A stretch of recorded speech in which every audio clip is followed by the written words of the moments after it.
Bismillahirrahmanirrahim. Alhamdulillah. Salatu wassalam ala sayyidina Rasulullah Muhammad bin Abdullah wa ala alihi wa sahbihi wa man walah wa ba'du. Hikmah yang ke-21 daripada tulisan Al-Imam Ibn Athaillah As-Sakandari. Katanya, talabuka minhu ittihamun lahu wa talabuka lahu ghaibatun minka anhu wa talabuka li ghairihi liqillati hayaika minhu wa talabuka min ghairihi liwujudi bu'dika anhu. Ini hikmah yang ke-21.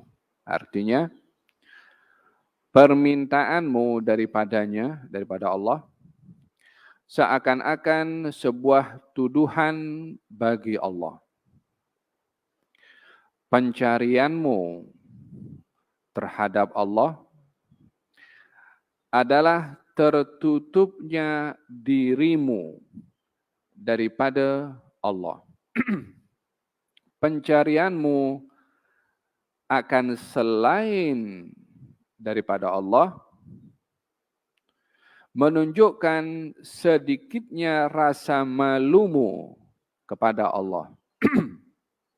Permintaanmu kepada selain Allah adalah kerana jauhnya dirimu daripada Allah. Ada berapa ini? Lebih kurang ada 4. Kita bahas satu-satu. Katanya, talabuka minhu ittihamun lahu. Kamu meminta kepada Allah. Seakan-akan kamu menuduh kepada Allah kalau Allah tak tahu permintaanmu. Sehingga kamu minta pada Allah.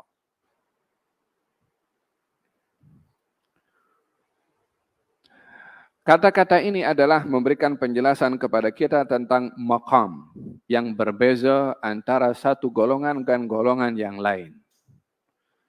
Perbezaan maqam dan kedudukan ini diukur dengan keimanan seseorang itu pada peringkat mana imannya, sehingga ia akan ditempatkan dengan kedudukan iman itu di tempat yang tinggi atau yang rendah. Semakin kuat iman, semakin tinggi maqam.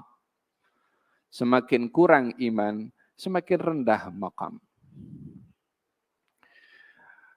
Wabil mithali yattadhihul maqal, kata pepatah, dengan contoh akan lebih jelas kata-kata.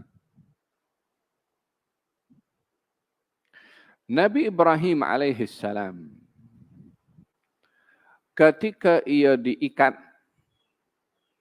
oleh tentera-tentera Namrud untuk dicampakkan ke dalam api. Lalu diletakkan di atas manjanik pelempar daripada jauh karena api itu terlalu panas, tak boleh untuk orang nak letak macam tu Nabi Ibrahim di dalam api. Dia kena mesti guna pelempar sebab tak boleh mendekat karena panasnya. Di saat itu Jibril datang kepada Nabi Ibrahim. Kemudian dia tanya, alaka hajah? Engkau ada hajat ke? Coba bayangkan, tangan diikat, diletakkan di pelempar, di hadapan api. Apa kesimpulan yang ada pada Nabi Ibrahim pada waktu itu? Kalau kita yang ada di tempat itu, kesimpulannya apa? Ya kita mati. Disebabkan oleh kerana nak lari tak boleh. Nak melawan api pun juga dengan kapasiti diri sendiri juga tidak boleh. Jadi apa yang dihadapi pada Nabi Ibrahim, kondisi perasaannya pada waktu itu? Yakni ia berhadapan dengan satu fakta kalau dirinya akan mati. Kemudian di offer. Alakah hajah? Engkau ada hajat ke? Agaknya lah kalau kita yang dalam kondisi genting seperti itu, ada yang offer ini, ya Allah luar biasa kekuatannya. Ya kan? Kalau itu malaikat Jibril yang over, malaikat Jibril ini ada 600 sayap. Satu sayapnya saja boleh seluas bumi ini. Apa apinya Namrud itu dibandingkan dengan kekuatannya malaikat Jibril. Kondisi seperti ini, bayangan kita, kesimpulan apa yang kita paham, mesti kita perlu bantuan Jibril dalam kondisi genting. Dan itu fitrah manusia dalam kondisi-kondisi genting, akan meminta pertolongan hatta kepada sesiapapun juga. Mungkin dia akan berteriak, hatta kepada orang yang tidak beriman kepada Tuhan pun dalam kondisi genting, dia akan meminta pertolongan dengan satu super power yang walaupun dia tidak meyakini. Tapi dia karena harapannya untuk menyelamatkan diri, dia akan sentiasa punya harapan dengan kekuatan walaupun tidak dinamakan Tuhan. Tapi Nabi Ibrahim pada waktu itu, ia menjawab, amma ilaika fala. Kalau kepada kamu, wahai Jibril, aku tak perlu bantuan. Oh, kondisi genting macam tu. Amma ilaihi, kalau kepada Allah, fa'ilmuhu bihali yughni an su'ali. Pengetahuannya Allah pada keadaanku saat ini mencukupi daripada permintaanku kepada Allah. Pengetahuannya Allah terhadap keadaanku saat ini diikat, diletakkan di pelempar, dalam itu di hadapan adalah api. Allah tahu tidak keadaan aku saat ini? Yakni Nabi Ibrahim lah tahu. Agaknya kalau Allah sudah tahu, perlu ke aku minta kepada Allah Subhanahu wa taala? Sudah perkara yang jelas. Yakni kalau kita nampak orang tenggelam, ya kan? Adakah kita menunggu, aku tunggu dulu, dia minta tolong atau tidak? Of course tidak buat seperti itu. Kita akan terus tolong. Kondisi itu sudah memberi jawaban. Sudah memberikan penjelasan, penerangan. Namun kata Nabi Ibrahim mengatakan ketika di-offer oleh malaikat Jibril, amma ilaika fala, amma ilaihi fa'ilmuhu bihali yughni an su'ali. Kepada kamu aku tak perlu. Adapun kepada Allah, pengetahuan Allah terhadap keadaanku saat ini mencukupi daripada permintaanku kepada Allah. Kemudian ia mengulang hasbunallah wa ni'mal wakil, hasbunallah wa ni'mal wakil, hasbunallah wa ni'mal wakil sampai dilempar. Pada ayat yang lain, ketika Nabi Ibrahim mengungkapkan kepada Allah tentang permintaannya, Nabi Ibrahim meminta kepada Allah Subhanahu wa taala supaya zuriyahnya diberkati. Ketika Allah Subhanahu wa taala berfirman, "Inni ja'aluka lin-nasi imama." Aku jadikan engkau imam, kata Nabi Ibrahim, "Wa min dzurriyyati." Aku berdoa kepada engkau untuk zuriatku juga. Minta. Kenapa tak cakap pengetahuannya Allah untuk zuriatnya cukup daripada permintaan Nabi Ibrahim kepada Allah? Kemudian dia pun berdoa, "Allazi huwa yut'imuni wa yusqin." Dialah Allah yang memberikan saya makan dan dia Allah yang memberi saya minum. Dialah yang memberi saya hidup, dialah yang memberi saya mati. Yakni dia minta rezeki kepada Allah Subhanahu wa taala. Kalau saya sakit, Allah yang beri saya sembuh. Yakni dia minta sembuh kepada Allah Subhanahu wa taala. Jadi di manakah letak kondisi dua keadaan yang saya ceritakan tadi? Yang pertama Nabi Ibrahim enggan untuk meminta, yang kedua Nabi Ibrahim meminta. Ini perbezaan maqam, perbezaan kedudukan. Pada yang pertama Nabi Ibrahim ketika di-offer oleh malaikat Jibril untuk meminta, Nabi Ibrahim menyikapi keadaan itu dengan pasrah. Dengan menyerahkan segalanya kepada Allah Subhanahu wa taala. Apa nak jadi, bagi aku hanya Allah Subhanahu wa taala. Oleh sebab itu syiarnya adalah hasbunallah wa ni'mal wakil. Adapun yang kedua, Nabi Ibrahim meminta kepada Allah, permintaannya kepada Allah bukan oleh kerana menuduh Allah tidak tahu apa yang diinginkan oleh Nabi Ibrahim sehingga dia meminta. Orang itu yang sudah tahu keperluan anak buahnya, yang kalau anak buah itu minta kepada orang yang sudah tahu keperluannya, orang itu akan, kau pikir aku tak tahu apa kau punya perlu ke? Lebih kurang bahasanya seperti itulah. Kalau ini antara manusia saja seperti itu. Kau pikir aku tak tahu?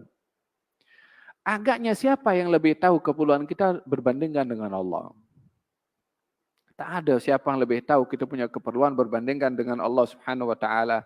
Maka bila seseorang itu meminta kepada Allah dalam perasaannya, dalam dirinya, seakan-akan dia meyakini Allah tak tahu apa keperluannya, maka di sini dia telah menuduh dengan Allah kepada Allah Subhanahu wa taala dengan tuduhan yang tidak baik. Inilah maksud daripada kata-kata yang pertama, talabuka minhu ittihamun lahu. Permintaanmu kepada Allah dengan perasaan, dengan keadaan bahwasanya Allah tidak tahu akan keperluan kamu sehingga kamu mengingatkan kepada Allah, itu kamu tuduh yang bukan-bukan kepada Allah. Tetapi kalau permintaan kamu adalah untuk menzahirkan fakirnya kamu kepada Allah, itu sifat hamba Allah yang baik. Jadi, di saat ia tidak meminta kepada Allah Subhanahu wa taala dengan keyakinan bahwasanya Allah Maha mengetahui keperluannya, di saat dia meminta tujuannya adalah untuk menzahirkan kemiskinan dan keperluannya kepada Allah taala. Bezanya apa? Kalau tidak diberi oleh Allah permintaannya, maka orang yang dia meminta kepada Allah untuk menunjukkan miskin, untuk menunjukkan fakir pada Allah. Kalau tak diberi, dia tak komplain. Dia tak tuduh yang bukan-bukan pada Allah. Dia tidak buruk sangka dengan Allah. Tapi kalau orang yang meminta kepada Allah seakan-akan Allah tak tahu akan keadaannya, di sini dia akan dalam hatinya, kenapa aku tak diberi? Apa yang aku kurang pada Allah? Dia tuduh bukan-bukan kepada Allah Subhanahu wa taala. Maka di sinilah kata Imam Abdullah bin Alul Haddad, fadu'ai wabtihali syahidun li bif tiqari falihada sirri ad'u fi yasari wa asari ana abdun sarah fakhri dhimna faqri wa tirari. Doa saya, harapan saya, permintaan saya kepada Allah untuk tunjuk saya ini miskin pada Allah. Oleh sebab saya ini sentiasa miskin pada Allah, saya berdoa dalam keadaan senang, dalam keadaan susah. Bukan masa susah je berdoa.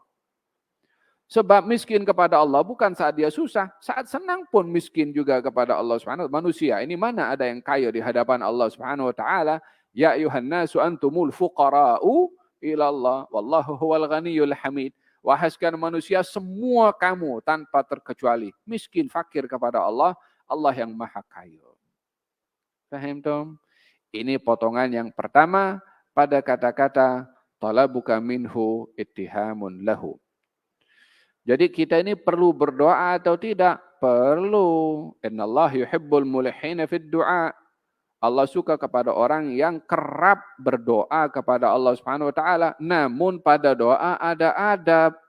Apa adabnya doa? Kalau tidak kunjung tiba pemberian apa yang kita minta kepada Allah, jangan keluar kita daripada status kita ini sebagai hamba yang patuh kepada Allah atas apa yang Allah putuskan. Kalau kita marah pada Allah, komplain pada Allah atas permintaan yang tak dipenuhi oleh Allah, yang Tuhan siapa? Kita ini berdoa bukan Allah bagi kepada aku. Ini bukan perintah kepada Allah. Kita tadahkan kita perlu kepada Allah. Kalau tak diberi oleh Allah Subhanahu wa taala, ambil penjelasan-penjelasan yang lain untuk mengobati rasa buruk sangka dalam hati kepada Allah. Apakah hal-hal lain yang boleh mengobati buruk sangka kita kepada Allah? Kita dengan akidah keyakinan kita kepada Allah. Siapa yang lebih baik daripada Allah? Tidak ada. Siapa yang lebih kasih daripada Allah? Tidak ada. Siapa yang lebih lembut daripada Allah? Tidak ada. Siapa yang lebih memberikan ihsan kepada Allah daripada yang boleh memberikan ihsan seperti Allah? Tidak ada. Jadi kalau Allah sehebat itu, rahmatnya, maha lembutnya, maha ihsannya, maha pemurahnya, kita minta sikit kepada Allah, tak dikasih oleh Allah Subhanahu wa taala. Adakah itu sifatnya Allah Subhanahu wa taala? Adakah Allah kedekut untuk memberikan apa yang kita minta? Wallahi mustahil. Allah punya sifat itu. Lalu kalau begitu kita minta kepada Allah Subhanahu wa taala kalau tidak diberi, adakah bermakna itu sifat kedekut? Tidak. Anak kita minta pisau atau minta mercun umur 2 tahun. Nak bagi mercun yang besar. Kita bagi atau tak bagi? Atau nak main pisau? Nak lempar apa itu yang pisau itu apa namanya yang tajam, bukan pisau mainan. Budak 2 tahun. Kita kasih atau kita tak kasih? Kita tak kasih. Jahat tidak orang tua? Ya tidak, sebab itu pemberian akan membahayakan kepada budak itu. Sama juga ada kalanya permintaan yang kita minta kepada Allah. Kalau tidak diberi, itu demi kebaikan kita yang diketahui oleh Allah. Yang kita tidak ketahui, sama seperti budak kecil yang meminta main pisau. Dia tak tahu bahaya itu pisau, orang tuanya tahu. Dan dalam hal ini berdoalah kepada Allah dengan adab. Ada berdoa adalah kita hamba, kita menunjukkan kemiskinan, pemberian Allah pasti datang, namun bentuk pemberian itu adalah pelbagai. Yang kedua, talabuka lahu ghaibatun minka. Kamu mencari Tuhan,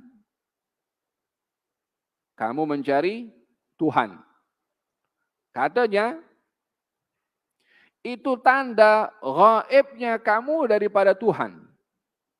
Karena orang mencari Tuhan, menganggap Tuhan tidak wujud. Sehingga dicari. Mana ada yang lebih jelas daripada kewujudan Allah Subhanahu wa ta'ala. Jadi, yang gaib bukan Tuhan. Dirinya sendiri yang gaib. Dia patut cari dirinya sendiri untuk kenal dan jumpa dengan Allah. Oleh sebab itu dikatakan, Man arafa nafsahu arafa Rabbahu. Orang yang tahu, kenal pada dirinya, dia akan kenal kepada Tuhannya. Jadi, talabuka lahu, kamu mencari Tuhan, itu disebabkan oleh karena kamu sendiri gaib daripada Tuhan. Yakni bermakna, kata-kata ini mengajak kepada kita, jangan sekali-kali berfikir bahwasanya apa yang berlaku ini tidak ada peranan Allah Subhanahu wa taala ke atas apa yang berlaku. Jangan melihat banjir berlaku, di mana Tuhan dengan musibah yang menimpa? Di mana Tuhan? Di mana diri kita sendiri menyikapi keadaan itu? Di mana Tuhan ketika Covid ini berlaku? Paham tuh? Terkadang orang itu dengan dosa orang nampak, dengan dosa sendiri tak nampak. Dosa orang kecil nampak, dosa diri sendiri macam gajah tak nampak. Dan keyakinan yang ada, bukankah Al-Quranul Karim Allah Subhanahu wa taala berfirman, "Walaqad khalaqnal insan wa na'lamu ma tuwaswisu bihi nafsuhu wa nahnu aqrabu ilaihi min hablil warid." Kami yang cipta manusia, kami tahu isi hatinya, kami dekat dengannya, lebih dekat dengan subhanallah, wa nahnu aqrabu ilaihi. Kami, Allah SWT, lebih hampir dengan manusia itu min hablil warid. Tahu hablil warid apa? Urat dalam leher nih. Allah lebih dekat dengan manusia daripada hablil warid. Nak digambarkan macam mana? Dengan bahasa apa kita nak kata? Hablul warid ada dalam kita punya leher sini. Maknanya menyatu dengan kita punya tubuh badan. Adakah kita nak memahami bukanlah nak gambarkan Allah menyatu dengan tubuh badan kita. Ini tamthil, perumpamaan untuk memberitahukan Allah ini tidak pernah gaib daripada apapun yang berlaku di atas muka bumi ini, daripada manusia itu sendiri, termasuk daripada suara hatinya. Yang gaib itu adalah manusia. Talabuka lahu pencarian kamu terhadap Allah itu menunjukkan gaibnya kamu daripada Allah Subhanahu wa taala. Jadi bila ada di dalam hati ini rasa di mana Allah dalam hal-hal yang berlaku, balik soalan tu, di mana kamu di hadapan Allah daripada hal-hal yang berlaku. Yang ketiga, mungkin terakhir, wa talabuka li ghairihi li qillati hayaika minhu. Permintaanmu pada selain Allah itu tanda malunya, sedikitnya malunya kamu sehingga kamu minta kepada orang lain. Orang yang dia mengharapkan ada ketergantungan orang lain memiliki kuasa bersama dengan Allah, menyelesaikan urusannya, ini orang tandanya orang yang tidak punya malu kepada Allah Subhanahu wa taala. Disebabkan oleh kerana apapun yang ada di atas muka bumi ini tidak dapat memberikan apa-apa manfaat, melainkan kekuatan yang Allah letakkan pada sesuatu itu. Air ini kalau diminum akan menghilangkan haus. Yang memberi kekuatan pada air untuk menghilangkan haus adalah Allah. Air ini satu nikmat, hilang dahaga itu nikmat yang lain. Karena ada kalanya orang dihukum oleh Allah Subhanahu wa taala minum air tidak hilang hausnya, airnya ada. Air itu nikmat, hilang dahaga itu pun satu nikmat.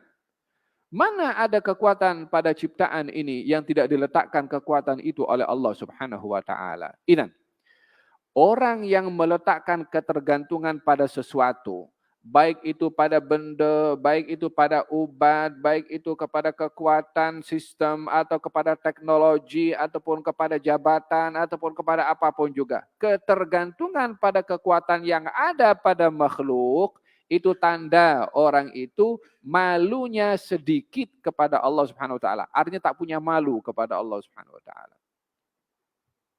Apa sebabnya? Makhluk yang tak punya apa-apa ini yang diberi kekuatan oleh Allah, macam mana meletakkan kepada dia sementara Allah Subhanahu wa taala diketepikan?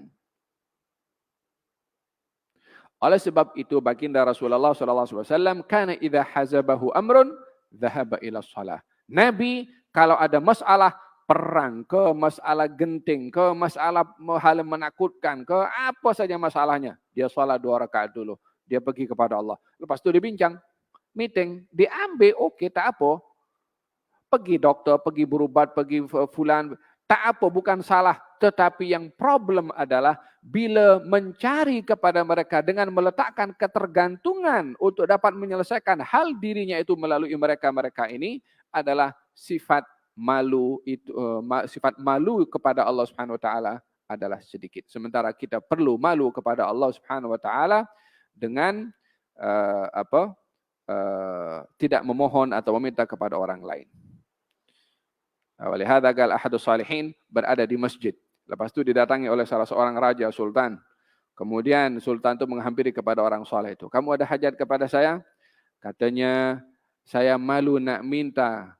Sementara saya berada di rumahnya. Di rumah Allah Subhanahu wa taala nak minta kepada orang lain. Fahimtum? Hadza muamalah seorang hamba dengan Allah Subhanahu wa taala. Yang terakhir adalah pencarianmu pada selain Allah adalah sebagai tanda jauhnya kamu daripada Allah. Yani bila ada hajat, bila hal-hal yang dihadapi oleh seseorang itu dilihat tidak dapat diselesaikan olehnya atau oleh orang lain, adalah tanda orang itu adalah jauh daripada Allah yang maha berkuasa untuk menyelesaikan segala sesuatu. Innama amruhu idza arada syai'an an yaqula lahu kun fayakun. Kalau Sayyidina Musa alaihissalam ketika sudah berada di tepi laut, ya, Laut Merah, dikejar oleh Firaun dan di hadapan ini lautan. Mana nak lari? Dan tak adalah nak berhadapan dengan Firaun, tak ada senjata nak menyeberangi lautan, tak ada perahu. Apa keadaan ini? Keadaan ini terperangkap. Kata Bani Israel, inna lamudrakun, kita dah terperangkap, tak ada lari dah, tak boleh nak ke mana. Barulah dijawab oleh Nabi Musa, Kalla inna ma'iya rabbi sayahdin. Belum. Ada Tuhan yang boleh tolong saya.